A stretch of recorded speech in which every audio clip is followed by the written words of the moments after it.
Ils partaient tous en de magnifiques vacances d'été, se cachant dans une station paradisiaque au cœur des régions occupées de l'Ukraine. Le FSB russe profitait du soleil, du sable et de quelques intrigues. Ils pensaient être malins.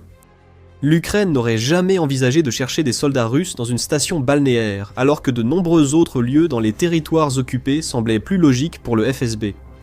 Mais le FSB avait tort. 100 agents du FSB se cachèrent dans une station balnéaire, mais leurs vacances se sont terminées en enfer. Ce qui s'est passé lorsque l'Ukraine les a trouvés a été brutal et efficace. C'était à Kherson, où des dizaines d'agents du FSB avaient installé un centre de coordination dans l'enceinte d'une station balnéaire de l'oblast. Des dizaines de véhicules tirent sur le site, ainsi que des gardes armés et des points de contrôle qui régulaient l'accès.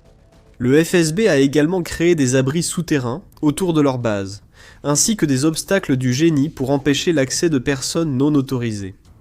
Si le but était de cacher ce qui se passait dans la station balnéaire, le FSB ne faisait pas vraiment bien son travail. L'une des organisations les plus secrètes de Russie semblait déterminée à vendre la mèche. Ils pensaient peut-être que l'Ukraine avait des capacités d'observation si limitées qu'un effort minimal suffisait pour cacher leur activité. Ou pire pour la Russie, le FSB s'en fichait. Arrogant, sûr d'être en sécurité, ces agents du FSB ont peut-être cru que peu importait qu'il y ait des signes de ce qu'ils avaient fait de la station balnéaire de Kherson, mais ils ont reçu une leçon sévère. Et ils l'ont bien appris. L'Ukraine a localisé le complexe et déclenché un déluge de feu. Voici ce que nous savons. L'Ukraine a décidé de répondre au feu par le feu. Le FSB est le service fédéral de sécurité de la Russie. Le pendant parfait du FSB, c'est le SBU ukrainien, ou service de sécurité de l'Ukraine. Similaires dans leurs fonctions, mais pas dans leurs capacités. Le SBU a confié à son célèbre centre des opérations spéciales Alpha la mission de détruire la base du FSB. Alpha a une grande réputation.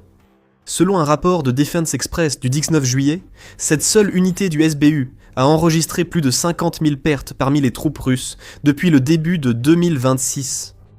Des soldats russes sont à éliminer. L'Ukraine veut cette équipe pour la mission. Alpha n'a pas déçu.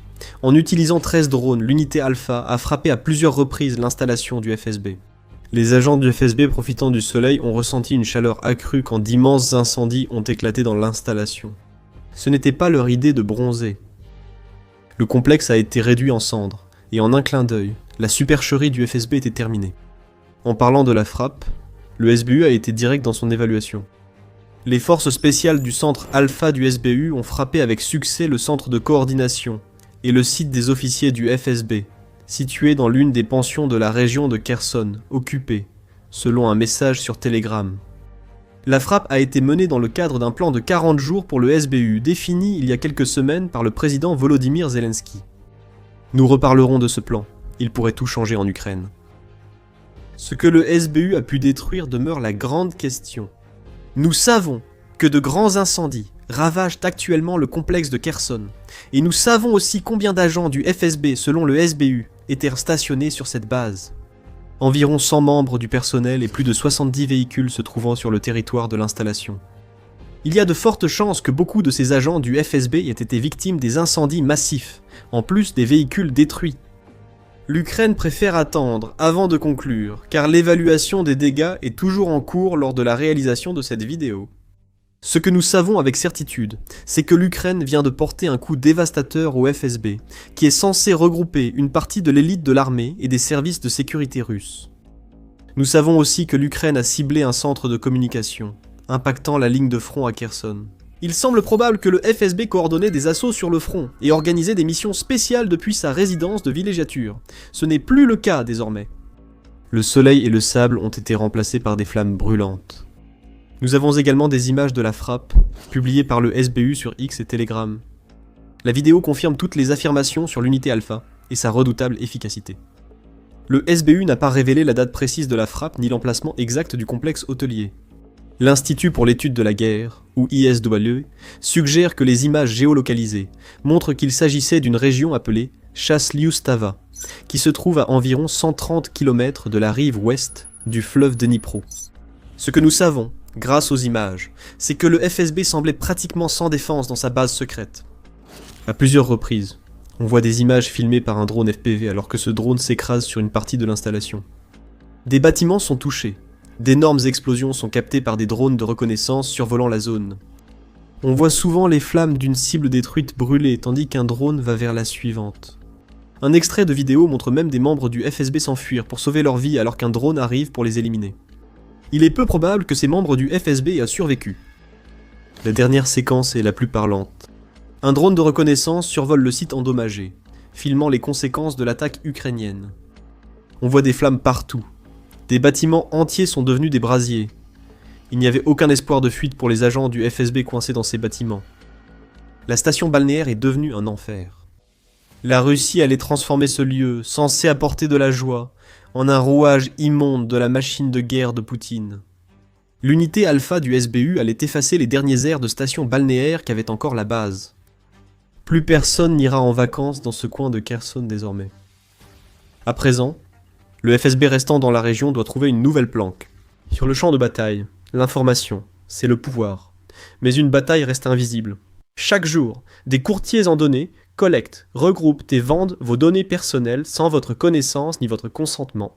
Notre sponsor du jour, Inconi, vous aide à effacer ces données de centaines de bases de données en seulement quelques clics. Vos données personnelles et familiales, comme adresse et téléphone, pourraient être en ligne sans que vous le sachiez. Cela peut entraîner des appels indésirables, des arnaques et des vols d'identité. C'est dangereux pour vous et votre famille. C'est pourquoi j'utilise Inconi.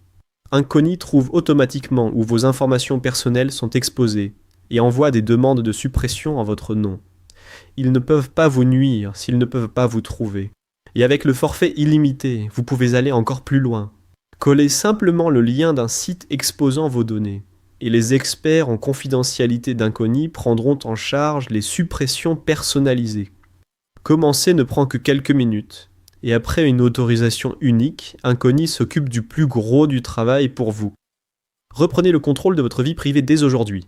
Utilisez notre code spécial pour obtenir 60% de réduction sur n'importe quel abonnement annuel Inconi. Scannez le code QR ou cliquez sur le lien ci-dessous et commencez à supprimer vos informations personnelles du web. Vous savez déjà que l'information, c'est le pouvoir. Utilisez maintenant ce pouvoir pour vous protéger et reprendre le contrôle de votre vie privée avec Inconi. Au drone utilisé par l'Ukraine, le SBU n'a rien révélé. Cependant, on peut faire des hypothèses. En raison de l'ampleur des dégâts causés et de la taille des explosions à chaque frappe réussie, il semble probable que les drones FP-FP2 aient été l'arme de choix pour la dévastation de la planque du FSB. Dans ce cas, ce drone aurait été le choix idéal. Ce n'est pas vraiment un drone FPV, mais ce n'est pas non plus le type de drone à réaction que l'Ukraine utilise pour frapper des cibles à l'intérieur de la Russie. Le FP-FP2 est un mastodonte d'attaque intermédiaire qui délivre une puissance de feu explosive à toute cible qu'il frappe. Développé par Firepoint et utilisé depuis 2025, le FP-FB2 est un drone à voilure fixe qui atteint une vitesse maximale de 205 km/h et dispose d'une portée opérationnelle d'environ 200 km. Idéal pour viser des cibles dans les territoires occupés derrière les lignes de front. Le drone peut transporter une charge utile allant jusqu'à 105 kg, et il reste également dans les airs pendant 2h30 maximum. Encore une fois, c'est parfait. Il faut 1 heure pour atteindre la portée maximale, puis il reste du temps pour ajuster avant de frapper une cible. L'unité Alpha maîtrise aussi parfaitement l'utilisation de ces drones. Des frappes menées en février l'ont prouvé. Alpha a détruit des dépôts de munitions et des postes de commandement derrière les lignes russes. Ces frappes illustrent l'usage du FP-FP2 par le SBU. Il est donc logique que ce drone soit utilisé pour semer le chaos dans le complexe du FSB servant de base de communication.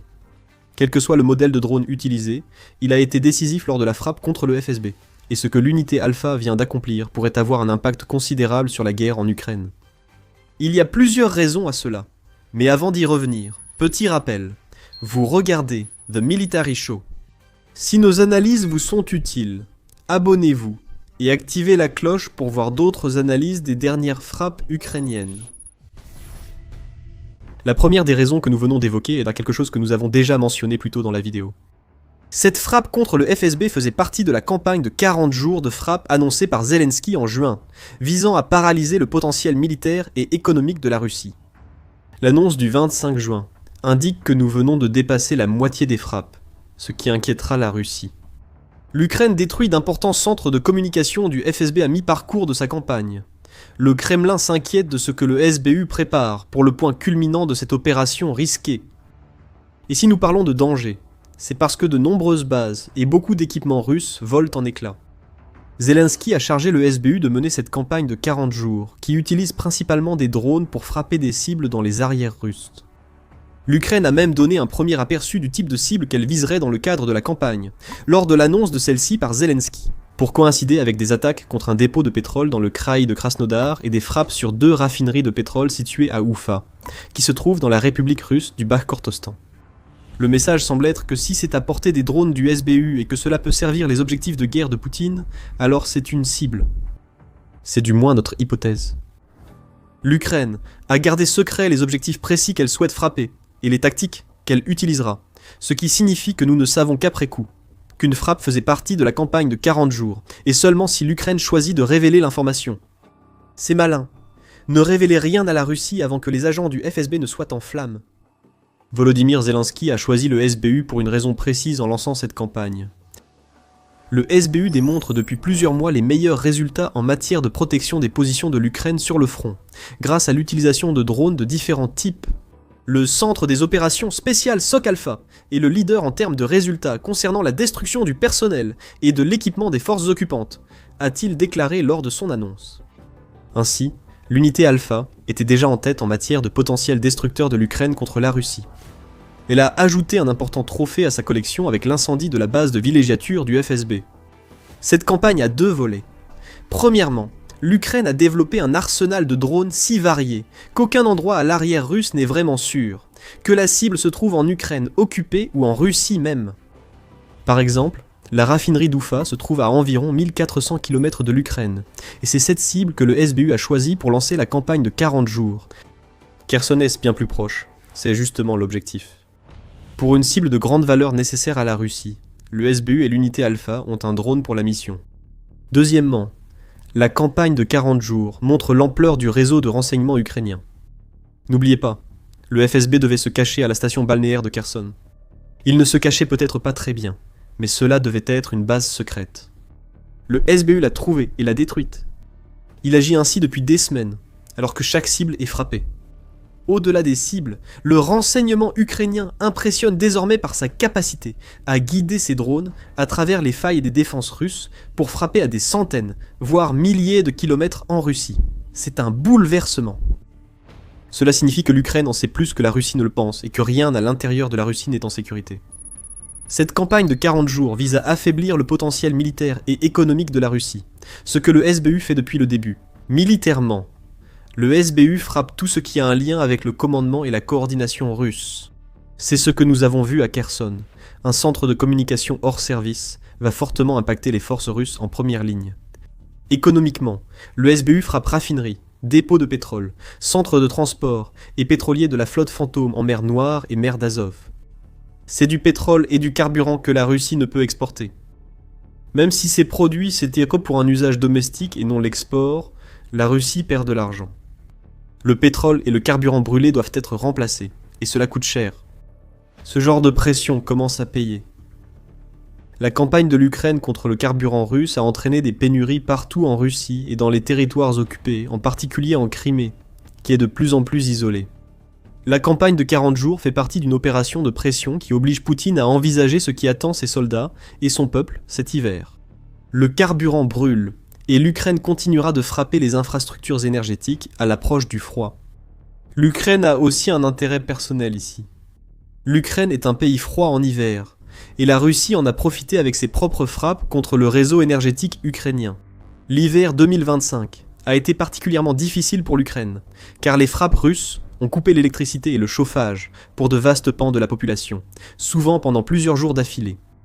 Pour l'Ukraine, faire pression maintenant pourrait forcer Poutine à négocier, et peut-être éviter un autre hiver difficile.